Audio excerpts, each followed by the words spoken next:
নমস্কার, nursing warrior 24 চ্যানেলে সকলকে ওয়েলকাম।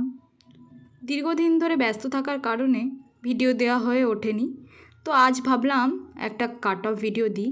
কারণ অনেকেই আপনারা জিজ্ঞাসা করছেন যে জিএনএমে কাট অফ কত যেতে পারে।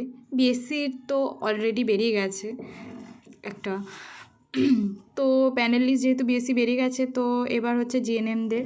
তো কাল অর্থাৎ 16 তারিখ জিএনএমদের স্কোর কার্ড দেওয়ার সম্ভাবনা কাল স্কোর কার্ড দিয়ে দেবে, নোটিশ তো দিয়েই দিয়েছে। তো প্যানেল লিস্ট আমার মনে হয় বিকেলের মধ্যে বা সন্ধ্যের মধ্যে প্যানেল লিস্ট কালকেও পেয়ে যেতে পারেন।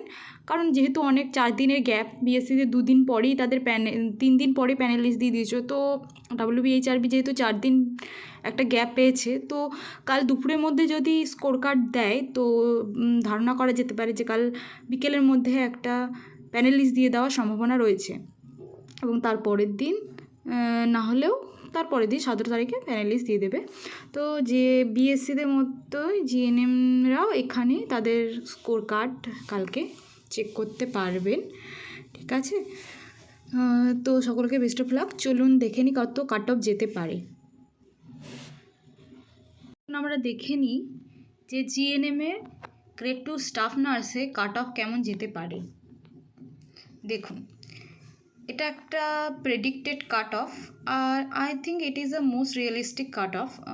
তো মেল আর ফিমেলদের আমি আলাদা আলাদাভাবে ভাগ করেছি।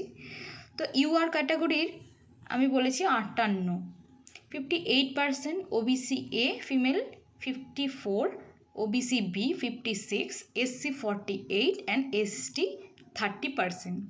এখানে ইউআরের 58 বলার কারণ হচ্ছে যেহেতু বিএসসিদের 60 পর্যন্ত গেছে, কিন্তু জিএনএমদের সিটটা বিএসসিদের থেকে অনেক বেশি আছে ইউআরে। সেক্ষেত্রে আমরা এক্সপেক্ট করতে পারি যে 58% হতে পারে। আর মেলদের ইউআর কাট অফ 64, ওবিসি এস 56, ওবিসি বি 54, এসসি 49 আর এসটি 31। সাধারণত মূলত বোঝা যাচ্ছে এইরকমই কাট অফ থাকবে। এবার দেখার পালা, কাল স্কোর কার্ড বেরোলে তখন একটা ধারণা পাওয়া যাবে যে কত পর্যন্ত ইন্টারভিউতে ডাক পেয়েছে এবং কতজন কেমন কি স্কোর করেছে সবাই। তো আশা করি পরের দিনের মধ্যে বা কালকের মধ্যে তোমাদের প্যানেল লিস্টও দিয়ে দেবে, তোমরা সেখান থেকে জানতে পেরে যাবে। তো তার জন্য বেস্ট অফ লাক আমার তরফ থেকে সকলকে। আজকের ভিডিওটা এই পর্যন্তই।